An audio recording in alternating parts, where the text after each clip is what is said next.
அப்ப விசுவாசம் செம்மையா இருக்கணும், விசுவாசம் மகா பரிசுத்தமா இருக்கணும்.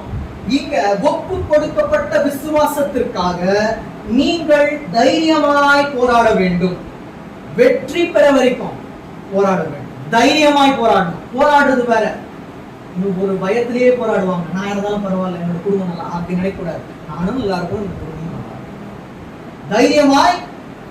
தைரியமாய் போராட வேண்டும் என்று உங்களுக்கு எழுதி உணர்த்துவது எனக்கு அவசியமாய் கண்டது. மாத்தி சொல்றேன், தைரியமாய் போராட வேண்டும் என்று உங்களுக்கு தேவனுடைய வார்த்தையை சொல்லி ஆறுதல் படுத்த வேண்டும் என்பது தேவனுடைய இவ்வாறாக தான் நடத்துவார். அடுத்த மாதம் 3 காரியங்கள், அடுத்த 3 காரியங்களை நம்ம பார்க்க போறோம்.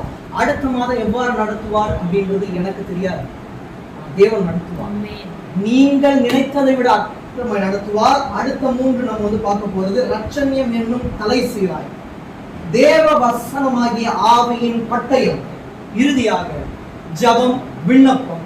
ஜபத்தின் மூலியமாய் நமக்கு ஜெயத்தை கொடுக்க தேவன் வல்லவராக இருக்கிறார். கண்களை